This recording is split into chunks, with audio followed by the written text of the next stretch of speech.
Welcome to Higher Ground and this week's conversation with me and Josh about the K-12 landscape. Josh, do you want to introduce our topic for today? Yes, we're going to talk about multilingual learners, specifically, of course, academically and programmatically, what we're seeing K-12 leaders talk about is really working, but I think very much more realistically with the reality on the ground, how we stand shoulder to shoulder with our communities to make sure that they feel comfortable being a part of the school community, and that we are just being really thoughtful. We have Dr. Daniel Velasco from Ensemble Learning on later, who is working with communities across Texas and California and Washington State and bringing his perspective.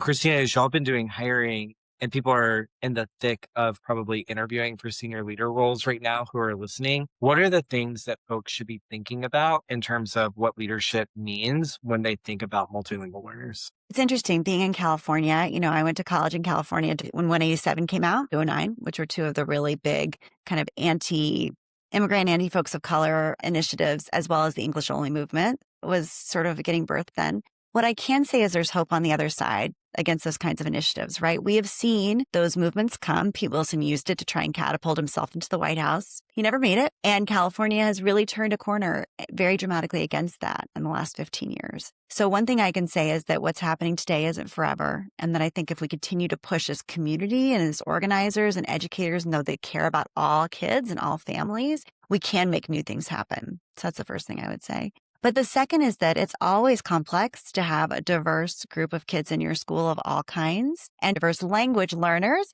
also bring in complexity of communication, right?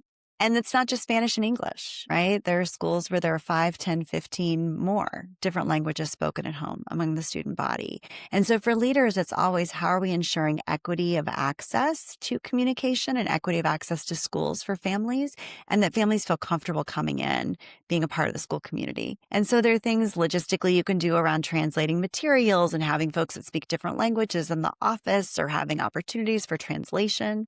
But there are also things you could do to just encourage people that it's safe to be at school. And I do know you and I have talked about this, but I'm sure you're seeing it in your community. There's also a lot of fear people have around even just showing up for school as someone that may be undocumented or may be targeted as an immigrant in this country right now. So I don't know what you're seeing there, but I'm interested to hear what you're seeing in Memphis. Yeah, I've been a chief academic officer, but I've also been a chief operating officer and a chief of staff, and my brain immediately goes to logistics. Some of the things I've thought through over the years, even before today's, I would say, really amplified climate was number one, what information are you legally required to capture for each student, as opposed to what has just been the information we've always captured? Is the home language survey something that actually has to be captured?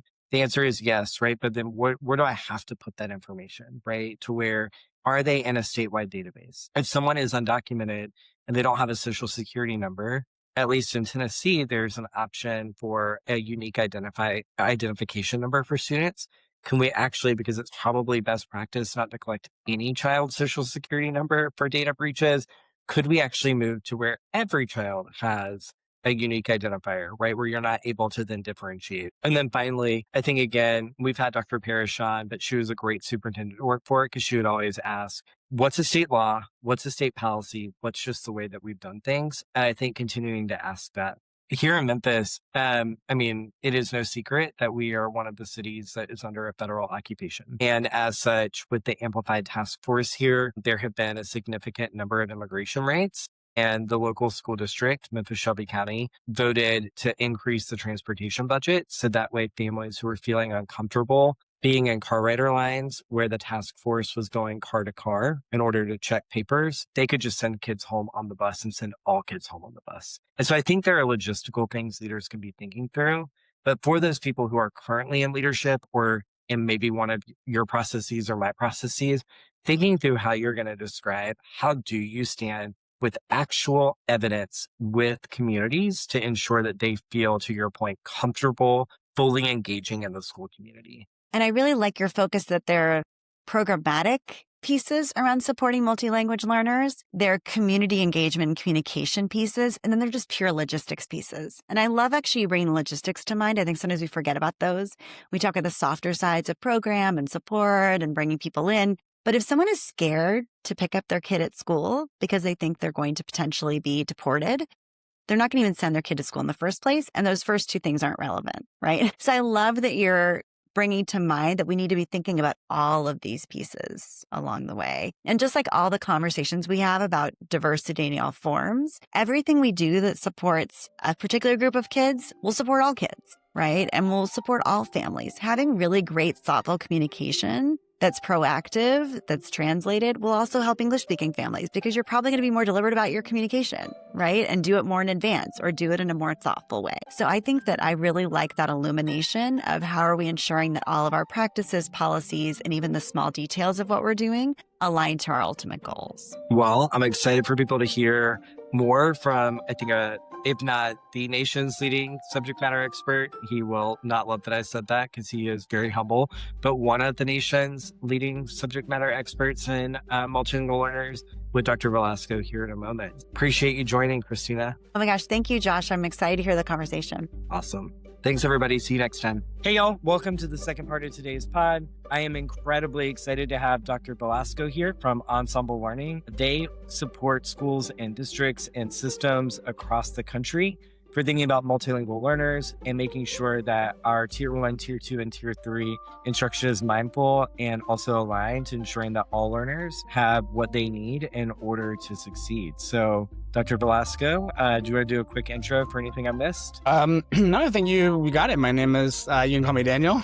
I'm the president and CEO of Ensemble Learning. I live in Miami, Florida. I've been a multilingual learner my whole life. Everyone in my family is a multilingual learner. I started my career as a kindergarten teacher in a dual immersion setting and have spent the last 20 years or so in comprehensive school reform and supporting teachers and educators across all types of schools. Well, I appreciate you taking time. I know you're busy.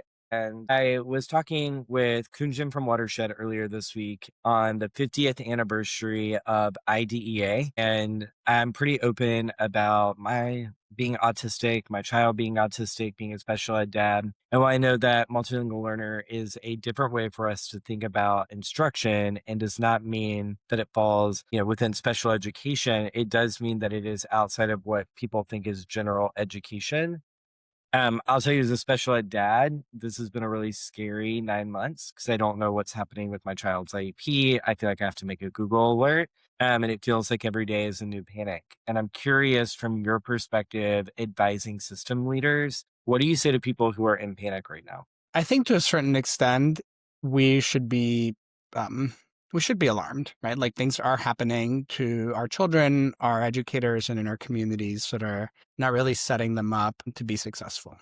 But I think that what's more important is that we actually think about the small actions that we can take as parents, as educators, as system leaders in the short term. So we may not be able to change school-wide policy overnight or district-wide policy, but we might be able to have a conversation with a teacher, or we might be able to have a conversation with another school leader, or tap into a network that might give us access to other educators tackling similar opportunities with children. Because I think it's going to take those more granular, more micro actions for us, I think, to feel more calm about what's going on and the sort of locus of control that we might have over the issues that are going on. And I think ultimately it's that lack of control that makes people feel really uncomfortable, or like the floor is sort of pulled from under them. And so I think for now, that is what I would recommend, is trying to take small steps. And the other part that I was thinking about is, like, right now, it was Giving Tuesday. This will come out in January or February, but it was Giving Tuesday this past week. And my inbox was flooded from, I felt like, every nonprofit. And it felt like, again, we are the most vulnerable population. We are serving the most vulnerable. And I'm biased in that I do think our multilingual learners, our undocumented students, are the ones who are potentially experiencing, and I don't want to diminish anybody else's experience, but that's the one where I think about, if I was a system leader, what could a system leader, we're talking about tangible things people could do. If you are a charter school network CEO, if you're a school superintendent, if you're a school building principal, what do you think you would advise them to be doing immediately? And let's talk about safety wise, and then think about instructionally to support multilingual learners. So I think from a safety vantage point, I do think we need to be pulling families in and creating safe spaces for them. I've seen schools in our network that have brought in attorneys to speak to parents and to talk to them about what their rights are. They may not, I think school leaders need to be careful with what is allowed by their districts and what is not to be in compliance. There are workarounds. I've seen schools host these types of events outside of the campus, not necessarily on campus, but, getting parents and families access to the information around their rights is important, because I think that also brings the water, like the pressure down for families, right? To know that actually the school is a safe place for my children and for us. I think that from a instructional vantage point, not much changes, really. I think that we have to create spaces where being multilingual is perceived as an asset versus as a challenge. And I think that kind of gets to the belief, right, that multilingualism is a strength. And when leaders operate from that mindset, I think everything else kind of flows from there. I think our leaders need to design systems that give students meaningful access to grade level content while still developing their language skills. So, there's a big push towards English only education. I think that multilingualism doesn't discard accessing English. It actually activates and accelerates a child's ability to acquire English. If you cultivate their home language, the likelihood that they will master English quicker and enter grade level reading, math, by the time they're in 4th to 8th grade, which are those critical transition years, is really high. And so giving children the opportunity to practice language, so oracy, super important. So we tend to, and as a former teacher, you want to perhaps sometimes over scaffold for kids that don't speak English, and that's not always necessary. It's okay for kids to struggle with language, right? But they need to be speaking. And so creating environments in which children are speaking to each other in low risk, high reward environments, sort of like low social risk, right? Where they're not like being called upon each time, but where they could turn to a partner and practice saying, so using sentence stems and but having them do more speaking than the teacher, I think is important. And I think an easy thing, a small action that teachers and leaders can take to just monitor their airtime. Academic ownership, we love. Yeah. I mean, it's so funny sometimes when people talk about specialized populations, and also that's good practice for everybody, It's just good right? teaching, right? Yeah. I think that if you put a multilingual child with an IEP at the center of your instructional strategy, on your way to serving that child, you're going to serve all children.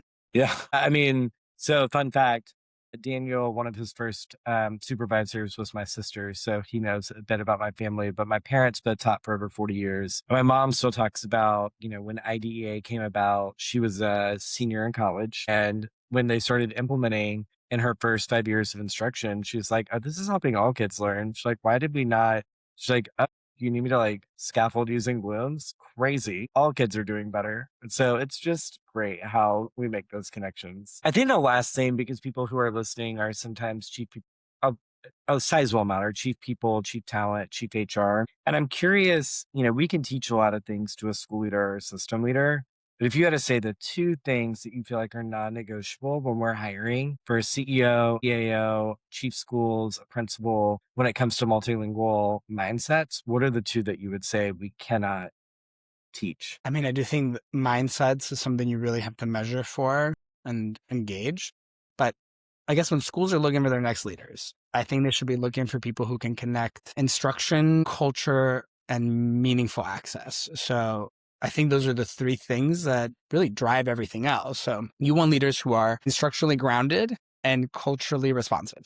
Step into a classroom and they can talk about pedagogy and rigor, and then they can turn around and build trust with families in ways that reflect the community's linguistic and cultural diversity. Even if they don't share that linguistic and cultural diversity, we can still honor and hold space for it. I think that communication is another critical skill. In my experience, I think strong leaders align vision and practice, and they make strategy feel concrete for teachers and accessible for families. I mean, using language that families can understand, not I don't mean English or Spanish or Mandarin. I mean, take out the jargon, just make it so the family knows exactly what you're talking about when you're talking about oracy, right? Like right, like I use jargon that I think people in my sector understand, but I probably wouldn't use that when I'm talking to my sister about her 7 or 9-year-old.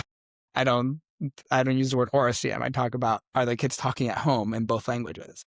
And I think the last thing might be around using data thoughtfully. So I think leaders have to be able to take data and use it not as a label, but sort of as a way to uncover opportunity. You have to kind of ask yourself, where are we expanding access and who still needs support or who still needs for us to create another window or another door to accessing learning? So I think it's more of like, they can't just be managing programs. They kind of have to be systems architects, right? They have to be thinking about how these systems are expanding meaningful access or creating trust, and they're building talent. Well, for everybody who is in the middle of hiring season, January, February, I think it is, to your point, like thinking through what are the intangibles that you can't teach on the job or have people learn on the job. What do they need to bring? And so I appreciate you naming them. But again, I appreciate, Daniel, you taking time today. I know you're busy. And so I'm excited for listeners to be able to listen in. We'll have Ensemble Learning's both website and how to contact you all for additional questions. And again, excited to have you on today. Sounds good. Thanks a lot, Josh. Good to be here. Right.